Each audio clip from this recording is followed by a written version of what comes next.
Hello दोस्तों, good morning. स्वागत है एक बार फिर से आप सभी का एमजेड एजुकेशन में। दोस्तों आज है 23 जनवरी। आज की वीडियो में हम लोग बात करेंगे 23 जनवरी 2023 के मोस्ट इंपोर्टेंट करंट अफेयर के क्वेश्चंस के बारे में। लेकिन उससे पहले दोस्तों, सबसे पहले तो आप सभी को पराक्रम दिवस की बहुत बहुत शुभकामनाएं। आज सुभाष चंद्र बोस जी की जयंती है और इस अवसर पर पूरा देश मनाता है पराक्रम दिवस। इस वीडियो में हम लोग बात करेंगे सबसे पहले करंट अफेयर के रिवीजन की, जो कि कल हम लोगों ने पढ़ा था, उसको हम लोग क्विकली रिवीजन करेंगे उसका। तो 2023 में भारतीय नौसेना गणतंत्र दिवस के अवसर पर आत्मनिर्भर भारत और नारी शक्ति नाम से झांकी का प्रदर्शन करेगा। और भारत जो है ये मालदीव में खेल के लिए $40 मिलियन की सुविधा प्रदान कर रहा है। और वहीं केरल में आदिवासियों को जो बेसिक जो डॉक्यूमेंट्स होते हैं वो प्रोवाइड किया है और ऐसा करने वाला देश का पहला राज्य है। न्यूजीलैंड के नए प्रधानमंत्री बन गए हैं क्रिस हिपकिंस। और हरीश दामोदरन को ब्रोक टू ब्रेक थ्रू के लिए गाजा कैपिटल बिजनेस बुक पुरस्कार से सम्मानित किया गया है। इसके अलावा कल हम लोगों ने पढ़ा था आईआईटी मद्रास ने स्वदेशी आत्मनिर्भर mobile operating system BharOS विकसित किया है। Lakshman Rawat national sport club of India snooker crown जीत चुके हैं और ग्लोबल फायर पावर इंडेक्स में भारत है चौथे स्थान पर। इसके अलावा सर्वश्रेष्ठ सतत ग्रीन फील्ड हवाई अड्डे का पुरस्कार मिला है मनोहर अंतर्राष्ट्रीय हवाई अड्डा गोवा को। और ज्ञानपीठ पुरस्कार और साहित्य अकादमी और पद्मश्री से सम्मानित बहुत ही फेमस असमिया कवि नीलमणि फुकन जी का निधन हो गया। तो ये कल के क्वेश्चन थे टॉप 10 जो हम लोगों ने पढ़ा था, उसका रिवीजन कर लिया है। अब बात करेंगे आज के दिन के करंट अफेयर की। तो पहला और मोस्ट इंपॉर्टेंट क्वेश्चन, भारत के गणतंत्र दिवस समारोह 2023 के मुख्य अतिथि कौन होंगे? तो इस बार दोस्तों भारतीय गणतंत्र दिवस जो 26 जनवरी को मनाया जाना है, इसके अवसर पर मुख्य अतिथि होंगे अब्दुल फतह अल सीसी, जो कि मिस्र के राष्ट्रपति हैं, इजिप्ट के प्रेसिडेंट हैं। यहाँ पर आप देख पाओगे आर्टिकल भी है, India invites Egypt president Abdel Fattah al Sisi as a chief guest for Republic Day. अब देखो पिछले 2 साल से तो चीफ गेस्ट कोई था नहीं, क्योंकि कोरोना की वजह से कोई आया नहीं यहाँ पर 2021 में और 2022 में। ठीक है, तो अब 2023 में आ रहे हैं अब्दुल फतह अल सीसी। इससे पहले कौन आए थे वो पूछा जा सकता है। इससे पहले 2020 में आए थे मुख्य अतिथि ब्राजील के राष्ट्रपति जायर बोल्सोनारो, लेकिन ये उस टाइम के प्रेसिडेंट थे, ध्यान रखिएगा, ब्राजील के तत्कालीन राष्ट्रपति है। अभी कौन है राष्ट्रपति आप कमेंट करके बताएंगे।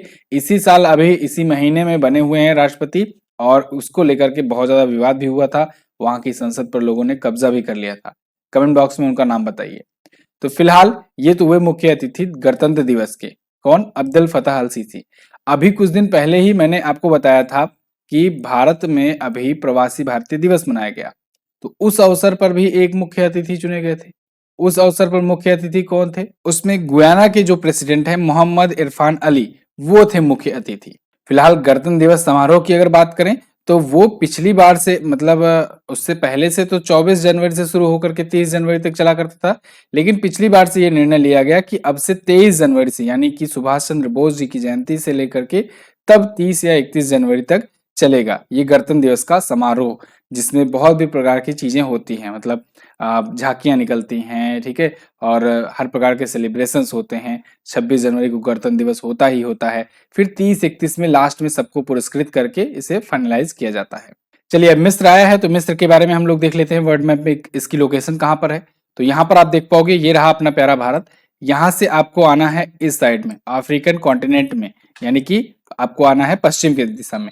तो यहाँ पर आपको मिलेगा इजिप्ट, इसी को हिंदी में कहते हैं मिस्र। इसकी राजधानी है कायरो, जिसे हिंदी में कहते हैं काहिरा। ध्यान रखिएगा, इसमें राजधानी और देश का नाम जो है वो हिंदी में अलग है और इंग्लिश में अलग है। ठीक है, कायरो तो मतलब लगता है ये सिमिलर है, कोई दिक्कत नहीं है, लेकिन इजिप्ट मिस्र को ही कहते हैं। अच्छा, एक चीज और, मैंने उस दिन आपको यहाँ पर सुएज नहर के बारे में बताया था, सुएज नहर के बारे में, वो भी आप ध्यान रखिएगा। सुएज नहर ही है जो एशिया और अफ्रीका को जोड़ती है।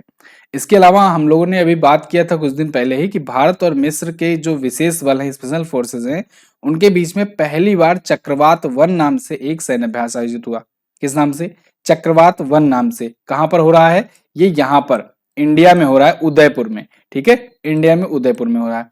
इजिप्ट की मुद्रा अगर बात करें तो पाउंड होती है, यहाँ की मिस्र पाउंड या इजिप्टियन पाउंड जो भी कहो। अगला है, हाल ही में कहां पे देश में सबसे गहराई में स्थित मेट्रो स्टेशन बनाए जाने की घोषणा हुई है? तो दोस्तों देश में सबसे गहराई में सबसे डीपेस्ट मेट्रो स्टेशन बनाए जाने की घोषणा हुई है पुणे में, महाराष्ट्र में। यहाँ पर आप देख पाओगे आर्टिकल है द इंडियन एक्सप्रेस का, Pune infra watch deepest underground metro station in the country to start by March end. तो मार्च के अंत तक ये स्टार्ट भी हो जाएगा मेट्रो में, पुणे में, ठीक है। पुणे मेट्रो के द्वारा पुणे का ये डीपेस्ट होगा, इंडिया का डीपेस्ट होगा। 33.1 मीटर गहराई में ये बनाया जाएगा, यानी 108.59 फीट नीचे तक की गहराई वाला ये होगा कौन सा मेट्रो स्टेशन, ठीक है। पुणे मेट्रो का civil court interchange metro station इसका नाम होगा, ये होगा। अभी तक सबसे गहराई में कौन सा था? दिल्ली का हौज खास स्टेशन, ये अभी तक सबसे गहराई वाला था, लेकिन अभी ये हो जाएगा civil court interchange metro station, जो कि कहां पर है? पुणे में, महाराष्ट्र में। इसको लेकिन अभी commissioner of metro railway safety के द्वारा जब पूरी मंजूरी मिल जाएगी, पूरा निरीक्षण कर लिया जाएगा, उसके बाद फिर मार्च के एंड तक इसे स्टार्ट किया जाएगा। अब पुणे महाराष्ट्र में है, तो महाराष्ट्र के बारे में हम लोग जान लेते हैं। महाराष्ट्र की राजधानी एक मुंबई होती है, एक नागपुर होती है, ठीक है, 2 कैपिटल होती है। महाराष्ट्र आपको यहाँ पर दिखेगा इमेज में। एकनाथ शिंदे यहाँ के सीएम है और यहाँ के गवर्नर है भगत सिंह कोश्यारी। यहाँ पर अगर झीलों की बात करें तो लोनार झील सबसे ज्यादा पॉपुलर झील है, इसको याद रखिएगा। ये पिंक लेक है, ठीक है ना। कभी कभी इसका कलर जो है वो गुलाबी हो जाता है, और गुलाबी हो जाता है वहां पर उपस्थित शैवालों की वजह से। अच्छा, इसी झील को कहते हैं कि ये उल्का पिंड के गिरने से बनी है। तो क्वेश्चंस में आपके पूछा जाता है कि निम्न में से कौन सी झील है जो कृत्रिम झील है या फिर जो उल्का पिंड के गिरने से बनी हुई है? तो आप बताएंगे लोनार झील है, महाराष्ट्र में स्थित है। शिवसागर झील बिहार, वेन्ना, ये सभी यहाँ पर हैं ही। इसके अलावा दर्रों में अगर बात करें तो भोर घाट, थाल घाट, अंबा घाट, यहाँ पर दर्रे हैं। लोक नृत्य में लावड़ी, पोवाड़ा, कोहली प्रमुख लोक नृत्य हैं। चर्चित स्थलों में औरंगाबाद है, जहां पर अजंता और एलोरा की गुफाएं हैं। महाबलेश्वर है, नासिक, पुणे वगैरह है। क्लियर। अपना बॉर्डर ये गुजरात से शेयर करता है, गुजरात से 1 मई 1960 को अलग ही हुआ था। मध्य प्रदेश से शेयर करता है, छत्तीसगढ़, तेलंगाना, कर्नाटका और इधर गोवा से भी शेयर करता है अपना बॉर्डर।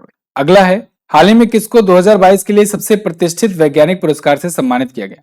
तो अभी हाल ही में आर विष्णु प्रसाद को 2022 के सबसे प्रतिष्ठित वैज्ञानिक पुरस्कार से सम्मानित किया गया है। यहाँ पर आप आर्टिकल देख पाओगे, आर विष्णु प्रसाद 2022 के सबसे प्रतिष्ठित वैज्ञानिक के रूप में सम्मानित किए गए हैं। इनको 20 जनवरी में नई दिल्ली में सम्मानित किया गया है इंडियन अचीवर्स अवार्ड में। इंडियन अचीवर्स अवार्ड अभी नई दिल्ली में दिया गया, और इनको इनके साइंस के क्षेत्र में जो योगदान रहा है, इनका विशिष्ट कंट्रीब्यूशन रहा है, इसके लिए ये पुरस्कार दिया गया है। कुछ और भी पुरस्कार दिए गए, विजेता हुए, जैसे कि परमवीर चक्र सूबेदार मेजर संजय कुमार जी को दिया गया। भारत के जो हॉकी के जादूगर कहे जाते थे मेजर ध्यानचंद जी, इनको भी दिया गया, ठीक है। तो इंडियन अचीवर्स अवार्ड में ये दिया गया है, याद रखिएगा नाम। आगे बढ़ते हैं। अगला क्वेश्चन, अंतरराष्ट्रीय शिल्प शिखर सम्मेलन का उद्घाटन कहाँ किया गया? इसका उद्घाटन ओडिशा में किया गया। उड़ीसा के सीएम नवीन पटनायक जी ने इनॉग्रेट किया है इंटरनेशनल क्राफ्ट समिट। ये दोस्तों उड़ीसा के जैसपुर में हुआ है। कहां पर? उड़ीसा के जैसपुर में ये आयोजित हुआ है, और ये कई देशों के लोग इसमें पार्टिसिपेट कर रहे हैं। तो ये हुआ एक अंतरराष्ट्रीय शिल्प शिखर सम्मेलन, ठीक है। तो 15 देशों से ज्यादा जो अंतरराष्ट्रीय प्रतिनिधि हैं, जो स्थानीय कारीगर हैं, जो शिल्प से संबंधित हैं, संस्कृति और कला से संबंधित हैं, वो लोग इसमें आकर के हिस्सा लिए। तो 20 जनवरी को उड़ीसा के सीएम नवीन पटनायक जी ने इसका उद्घाटन किया। कहां पर? उड़ीसा के जैसपुर में। अब उड़ीसा आया है तो उड़ीसा के बारे में भी हम लोग जान लेते हैं। यहाँ पर देखिए उड़ीसा ये रहा। उड़ीसा में दोस्तों यहीं पर है व्हीलर द्वीप, जिसका नाम बदल करके एपीजे अब्दुल कलाम द्वीप किया गया है, और उस एपीजे अब्दुल कलाम द्वीप से ही मिसाइलों की टेस्टिंग की जाती है। अग्नि मिसाइल वगैरह यहीं से टेस्ट किया जाता है, ठीक है, टेस्ट फायर किया जाता है। अच्छा, यहीं पर चिल्का लेक है। चिल्का लेक जो है ना, ये भारत की सबसे बड़ी खारे पानी की झील है। इसके अलावा भारत की पहली रामसर साइट भी इसे घोषित किया गया था, तो ये याद रखेंगे, ठीक है। बाकी उड़ीसा के सीएम नवीन पटनायक जी हैं, ये बीजू जनता दल पार्टी से हैं, बीजेडी पार्टी से हैं। बीजू जनता दल पार्टी, इनके जो पिता थे बीजू पटनायक, उनके नाम पर बनाई गई थी। यहाँ के गवर्नर है प्रोफेसर गणेशी लाल। यहाँ पर झीलों में अगर बात करें तो अंसुपा झील भी है, कंजिया झील भी है, चिल्का तो बताया मैंने। सिमलीपाल राष्ट्रीय उद्यान, नंदनकानन जूलॉजिकल पार्क, चंदका हाथी विहार, भीतरकनिका नेशनल पार्क, ये बहुत पूछा जाता है, भीतरकनिका नेशनल पार्क, ठीक है, इसको आप याद रखेंगे। घुमरा, छाऊ, सावरी, पैका, गरुड़ वाहन, ये प्रमुख लोक नृत्य हैं यहाँ के। यहाँ का राजकीय पशु है सांभर, यहाँ का राजकीय पक्षी है भारतीय रूलर और राजकीय पुष्प है अशोक। आगे बढ़ते हैं। यूनेस्को ने अंतर्राष्ट्रीय शिक्षा दिवस 24 जनवरी 2023 को किस देश की लड़कियों और महिलाओं को समर्पित किया? तो यूनेस्को ने अंतर्राष्ट्रीय शिक्षा दिवस जो इस बार का होगा ना, जो कि 24 जनवरी को मनाया जाता है, वो अफगान लड़कियों और महिलाओं को समर्पित कर दिया है। अफगानिस्तान की लड़कियों और महिलाओं को विमेन एम्पावरमेंट को लेकर के और शिक्षा को लेकर के इनकरेज करने के लिए यूनेस्को ने डेडिकेट किया है इस बार का इंटरनेशनल डे ऑफ एजुकेशन, ठीक है, अंतर्राष्ट्रीय शिक्षा दिवस। तो यहाँ पर आप आर्टिकल देख पाएंगे इसको लेकर के। वर्तमान में क्योंकि अफगानिस्तान में तालिबान का शासन है और वहां पर ऐसा बताया जाता है कि 80% से ज्यादा स्कूली उम्र की जो अफगान लड़कियां और युवा महिलाएं हैं वो स्कूल से बाहर हैं, स्कूली शिक्षा से वंचित हैं। तो इसलिए अवेयरनेस फैलाने के इस बार का जो अंतर्राष्ट्रीय शिक्षा दिवस होगा 24 जनवरी को, वो यूनेस्को ने इन्हें डेडिकेट किया है। यूनेस्को आया है तो यूनेस्को के बारे में बात करें अगर, तो United Nation Educational Scientific and Cultural Organization इसका फुल फॉर्म होता है। पेरिस में इसका हेडक्वार्टर है। 1945 में स्थापना हुई थी और आंद्रे अजोले इसके वर्तमान में कौन है? Director general. यूनेस्को की होती है वर्ल्ड हेरिटेज साइट। वर्तमान में भारत में 40 ऐसे विश्व विरासत स्थल हैं, धरोहर स्थल हैं, ठीक है। तो यूनेस्को की वर्ल्ड हेरिटेज साइट की संख्या इंडिया में कितनी है आज के टाइम पर? 40 है, जिसमें से 39वां और 40वां कौन कौन सा है? धौलावीरा और रामप्पा मंदिर तेलंगाना वाला। अगला देखते हैं। अब करंट अफेयर का रिवीजन करेंगे हम लोग 2022 का, जैसा कि हम लोग इस सेगमेंट को आगे कंटिन्यू करते जा रहे हैं और अब पहुंच चुके हैं 150 क्वेश्चन पार, ठीक है। आज 160 क्वेश्चन हो जाएगा। ऐसे ही डेली के डेली आप लोग 10-10 क्वेश्चन रिवाइज करते रहोगे, तब आप पिछले साल का भी साथ ही साथ रिवीजन करते रहोगे। तो यहाँ पर देखोगे आप, छत्तीसगढ़ राज्य ने अनुसूचित क्षेत्रों में पंचायत अधिकारों को विस्तार से लागू कर दिया है और विश्व संस्कृत दिवस ये 12 अगस्त 2022 को मनाया गया था। इसके अलावा WHO ने मंकी पॉक्स वायरस के वेरिएंट को नाम दिया clades 1, clade 1 second A, clades second B. अच्छा, एक चीज और आगे चल करके न्यूज आई कि मंकी पॉक्स का नाम बदल करके WHO ने एम पॉक्स कर दिया था, ठीक है, क्योंकि मंकी पॉक्स को लेकर के बहुत ज्यादा कंट्रोवर्सी हो रही थी। तो अब मंकी पॉक्स का नया नाम एम पॉक्स होगा, ये भी ध्यान रखेंगे। और केंद्रीय मंत्री जितेंद्र सिंह जी ने भारत की पहली सेलाइन वाटर लालटेन रोशनी का अनावरण किया था। अगस्त 2022 में पावर ग्रिड के संचालन निदेशक नियुक्त किए गए RK त्यागी। इसके अलावा नमस्ते योजना का मुख्य उद्देश्य सीवर और सेप्टिक टैंक की सफाई करना था और इस योजना को केंद्र द्वारा शुरू किया गया। विनबैक्स 2022 का आयोजन हरियाणा में किया गया। विनबैक्स 2022 भारतीय रामसर साइट की स्थलों में 11 और शामिल किया गया। टोटल भारत में 75 रामसर साइट है, ठीक है, आज के टाइम पर। पहला मैंने आपको बताया चिल्का झील है। 2022 के लिए कितने पुलिसकर्मियों को पुलिस पदक से सम्मानित किया गया? तो 1082 को। RBI के गैर आधिकारिक निदेशक के रूप में नियुक्त किए गए सतीश के मराठे, S गुरुमूर्ति, रेवती अय्यर और सचिन चतुर्वेदी, ये RBI के नॉन एग्जीक्यूटिव डायरेक्टर नियुक्त किए गए। क्लियर? तो अभी 160 क्वेश्चन तक हम लोग पहुंच चुके हैं पिछले साल का रिवीजन करते करते। अब अगला क्वेश्चन, बंगबंधु शेख मुजीब ढाका मैराथन 2023 में पुरुष वर्ग में चैंपियन खिताब किसने जीता? तो पुरुष वर्ग में चैंपियन बने हैं स्टैनली किप्रोटिच बेट। कौन? स्टैनली किप्रोटिच बेट। अच्छा, बंगरिया भारत सिंह जो हैं ये इंडिया से हैं और ये साउथ एशियन कैटेगरी में टॉप पर आए हुए हैं।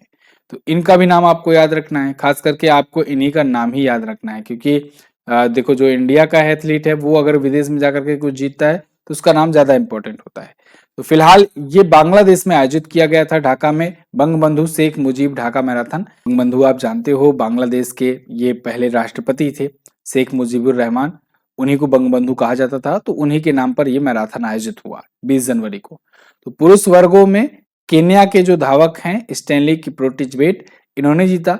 विमेन्स कैटेगरी में बसांके इमोसे बिल्लो ने जीता, जो कि इथियोपिया की हैं। और भारत के बंगरिया भरत सिंह ये साउथ एशियन कैटेगरी में जीते हैं। और साउथ एशियन में महिला में अगर पूछा जाए तो नेपाल की पुष्पा भंडारी ने जीता हुआ है। क्लियर? अगला देखते हैं। अगला क्वेश्चन, हाल ही में किस केंद्र शासित प्रदेश या राज्य ने 4 से 14 फरवरी 2023 तक सरस मेले का आयोजन करने की घोषणा की? तो दोस्तों सरस मेला जम्मू कश्मीर में आयोजित किया जाएगा। 4 फरवरी को शुरू होगा, 14 फरवरी तक ये आयोजित होगा। यहाँ पर आप देख पाओगे Jammu to host 11 day Saras fair 2023। अच्छा, इस बार ये पहली बार हो रहा है, इसका पहला सरस मेला है, ठीक है। तो जम्मू के बाग ए बहू में यह आयोजित किया जाएगा। यहाँ पर क्या होगा कि देश भर के शिल्पकार, महिलाएं, स्वयं सहायता समूह की, ठीक है, ये आएंगे और अपने अपने हथकरघा, खाद्य पदार्थ, इन सब का शो करेंगे और इसको मतलब कि एक प्रकार से फेयर होगा, ठीक है, प्रदर्शनी वगैरह टाइप का। अब जम्मू कश्मीर आया है, इसमें बहुत सारे महोत्सव मनाए जाते हैं, जैसे हिरात महोत्सव मनाया जाता है, हिरात महोत्सव बहुत पूछा जाता है, ठीक है। इसके अलावा यहीं पर अभी एप्पल फेस्टिवल मनाया गया था, भारत का पहला एप्पल फेस्टिवल जम्मू कश्मीर में ही मनाया गया था, ये भी आप ध्यान रखेंगे। इसके अलावा ट्यूलिप फेस्टिवल भी मनाया जाता है, ट्यूलिप महोत्सव भी यहीं पर मनाया जाता है। क्लियर। अगला देखते हैं, हाल ही में किस बैंक ने रूसी संयुक्त उद्यम में एसबीआई को संपूर्ण 40% की शेयरधारिता स्थानांतरित की? तो दोस्तों केनरा बैंक ने अभी रसिया में एक संयुक्त उद्यम था इसका एसबीआई के साथ, केनरा बैंक और एसबीआई मिलकर के एक वहां पर बैंकिंग वेंचर स्थापित किया था, जिसमें 60% हिस्सेदारी तो एसबीआई की थी, 40% हिस्सेदारी थी केनरा बैंक की। लेकिन अब आज के टाइम पर क्या हुआ कि ये अपनी ये 40% हिस्सेदारी भी एसबीआई को सेल कर दिया। किसने? केनरा बैंक ने, ठीक है। यहां पर आप देख पाओगे बिजनेस स्टैंडर्ड का आर्टिकल है, Canara bank to sell its stake in Russian joint venture to SBI for 114 crore, 114 crore में इन्होंने 40% की हिस्सेदारी अपनी दे दी है। एसबीआई और केनरा बैंक दोनों ने मिल करके मॉस्को में, जो कि रसिया की राजधानी है, वहां पर कॉमर्शियल इंडो बैंक एलएलसी स्थापित किए थे। तो जैसा कि मैंने आपको बताया 60-40 की रेशियो में इन्होंने मिल करके ये बनाया था, और अब ये 40% भी एसबीआई को दे देंगे, तो यानी एसबीआई अब 100% स्टेक वाला हो जाएगा, यानी पूरा का पूरा अब कॉमर्शियल इंडो बैंक हो जाएगा एसबीआई का, रसिया में जो इसका बैंक है, ठीक। केनरा बैंक के बारे में बात करें, 1906 में स्थापित हुआ था, बेंगलुरु कर्नाटक में हेडक्वार्टर है, लिंगम वेंकट प्रभाकर इसके एमडी और सीईओ हैं। अच्छा, जब 10 बड़े बैंकों का विलय हुआ था ना, 10 बड़े बैंकों का 4 बैंकों में विलय हुआ था, तो उसमें एक केनरा बैंक भी शामिल था। केनरा बैंक में सिंडिकेट बैंक का विलय हुआ था, ठीक है। ध्यान रखिएगा 1 अप्रैल 2020 को हुआ था, 10 बड़े बैंकों का विलय होकर के 4 बड़े बैंकें बनी थी, तो उसमें सिंडिकेट बैंक का विलय हो गया था केनरा बैंक में। आगे बढ़ते हैं, अगला क्वेश्चन है, हाल ही में किस राज्य सरकार ने school of eminence project launch किया? तो अभी हाल ही में पंजाब राज्य सरकार ने school of eminence project launch किया है। टाइम्स ऑफ इंडिया का आर्टिकल आपके सामने है, पंजाब सीएम भगवंत मान launches school of eminence project in Mohali. तो मोहाली में सीएम भगवंत मान ने इसे लॉन्च किया है। अब ये किसके लिए? कक्षा 9 से लेकर कक्षा 12 तक के स्टूडेंट्स के लिए है स्कूल ऑफ एमिनेंस। इससे होगा ये कि इनके जो स्टूडेंट होंगे 9 से लेकर के 12 तक के, इनको स्पेशलाइज्ड एक्सीलेंस पहल के तर्ज पर कुछ स्पेशलाइज्ड एजुकेशन प्रोवाइड की जाएगी, जिससे ये कुछ अलग हट करके सोच सकें, कुछ अलग सेक्टर में जा सकें, ठीक है। और यहाँ पर ये चुना गया है school Indian school of business, तो इसमें खास करके स्टार्टअप्स में कैसे वो जा सकते हैं आगे, ठीक है, अपना बिजनेस कैसे मॉडल बढ़ा सकते हैं, इन सब को लेकर के ये बढ़ावा दिया जाएगा स्टूडेंट्स को, ठीक है। तो इसके लिए 200 करोड़ रुपए खर्च कर रही है पंजाब सरकार। क्लियर। अच्छा, अभी मैंने कुछ दिन पहले ही आपको बताया था पुरानी पेंशन योजना बहाल करने वाले राज्यों की लिस्ट, जिसमें 4 राज्यों के बारे में मैंने आपको बताया था, जिसमें 3 तो दोस्तों है कौन कौन सा राज्य जो कांग्रेस शासित है, यानी कि छत्तीसगढ़ के अलावा राजस्थान के अलावा हिमाचल प्रदेश अभी चौथा बना था, और एक राज्य मैंने साथ में नाम लिया था पंजाब का। पंजाब ने भी पुरानी पेंशन योजना को बहाल किया हुआ है। पंजाब में हालांकि आम आदमी पार्टी की सरकार है, और आम आदमी पार्टी की सरकार हो गई है 2 जगह में, एक तो है दिल्ली में और एक है पंजाब में, और इसके अलावा दोस्तों इसने गुजरात में भी कुछ सीटें जीती हैं। अब 2 राज्यों से जब ज्यादा राज्यों में कुछ न कुछ सीटें मिल जाती हैं, तो वो राष्ट्रीय पार्टी होने का दर्जा प्राप्त कर सकता है। तो चुनाव आयोग ने अभी रिसेंटली आम आदमी पार्टी को भारत की राष्ट्रीय पार्टी का दर्जा दे दिया है। वर्तमान में अब 9 ऐसी नेशनल पार्टीज हैं भारत में। क्लियर बिल्कुल। चलिए, पंजाब की राजधानी चंडीगढ़, पंजाब आप लोकेशन में देखोगे यहाँ पर बॉर्डर अपना शेयर करता है ये जम्मू कश्मीर से, हिमाचल प्रदेश से, हरियाणा से और राजस्थान से। भगवंत मान यहाँ के सीएम हैं, बनवारी लाल पुरोहित जी गवर्नर हैं। 23 जिले हैं यहाँ पर, 117 विधानसभा में सीटें, लोकसभा में 13 और राज्यसभा में 60 सीटें यहाँ से जाती हैं, ठीक है। और यहाँ पर झीलों की बात तो ये है ही, भांगड़ा, धूमल, गिद्धा, ये बहुत पूछा जाता है। गिद्धा तो सबसे ज्यादा पूछा जाता है, गिद्धा लोक नृत्य कहाँ का है, तो आप बताएंगे पंजाब का है। आगे बढ़ते हैं, किस राज्य में इंडिया पोस्ट ने पार्सल को डिलीवर करने के लिए तरंग मेल सेवा शुरू किया? तो दोस्तों तरंग मेल सेवा शुरू किया है इंडिया पोस्ट ने गुजरात में। अब ये तरंग मेल क्या होगा? इसके थ्रू इंडिया पोस्ट जो है ना, जो पार्सल डिलीवरी ये सी के माध्यम से करेगा, सी रूट से, समुद्री मार्ग से करेगा गुजरात में। अब इससे 10 से 12 घंटे का जो डिलीवरी टाइम है वो 3 से 4 घंटे में पूरा हो जाएगा, और डेली का डेली जो डाक जाता है, जो पोस्ट जाता है वो पहुंच जाया करेगा। तो 3 से 4 टन का जो दैनिक डाक माल है ये सौराष्ट्र और दक्षिण गुजरात के बीच और मुंबई के बीच रोपैक्स फेरी सेवाओं के माध्यम से हुआ करेगा। ठीक है, तो गुजरात में ऐसा शुरू किया है इंडिया पोस्ट ने। ये तो टॉप 10 करंट अफेयर के क्वेश्चन थे आज की वीडियो से। अब हम लोग बात करेंगे एसएससी सीजीएल 2022 के एग्जाम में पूछे गए क्वेश्चंस की। तो देखो, एसएससी सीजीएल में भी जो एग्जाम पूछा गया था, जो क्वेश्चन बने थे, उनको भी आप साथ साथ तैयार करते चल रहे हो डेली करंट अफेयर के। तो इसीलिए मैं कहता हूं डेली करंट अफेयर में रेगुलरिटी आप बना करके रखो, आपका बहुत सारा पोर्शन ऐसे ही तैयार हो जाएगा। 2 सेगमेंट हम लोग एक साथ लेकर के चल रहे हैं, एक तो सीजीएल का प्रीवियस ईयर का क्वेश्चन, और साथ ही साथ प्रीवियस 2022 का जो भी क्वेश्चन यहाँ का करंट अफेयर था वो। तो दोनों चीज आप साथ साथ रिवीजन करते रहते हो, और आप यहाँ पर आज का करंट अफेयर तो देखते ही देखते हो। तो इसलिए वीडियो को पूरा रोजाना देखा करो और डेली इन तक देखा करो। तो चलिए देखते हैं क्या क्या क्वेश्चन पूछे गए थे पिछली बार। अनंतराज सागर जलाशय का निर्माण किसके शासकों द्वारा कराया गया था? तो विजयनगर शासकों द्वारा कराया गया था। कौन सी नदी भारतीय हिमालय से निकलती है? यमुना से निकलती है। अब उसमें ऑप्शन देख करके इसको लगाना था, ठीक है। और कौन पंडित रविशंकर के गुरु थे? तो अलाउद्दीन खान थे। इसके अलावा त्र्यंबकेश्वर किस नदी के उद्गम स्थल है? गोदावरी। गोदावरी जो है ये त्र्यंबकेश्वर से निकलती है। हम जो भोजन करते हैं उससे प्राप्त ऊर्जा हमारे शरीर में किस रूप में संचित होती है? ग्लाइकोजन के रूप में। विटामिन B12 का रासायनिक नाम कोबालामिन है। और केरल राज्य में भारत अपनी तरह का पहला राज्य स्तरीय पक्षी एटलस मिला हुआ है। केरल से तो बहुत सारे क्वेश्चंस बन रहे हैं, ठीक है। कल मैंने देखा उषा साहू नाम की एक स्टूडेंट है, इसी चैनल की, बहुत ही डिटेल में केरल के बारे में लिखा हुआ है। आप लोग कल की वीडियो में जाकर के जरूर देखना।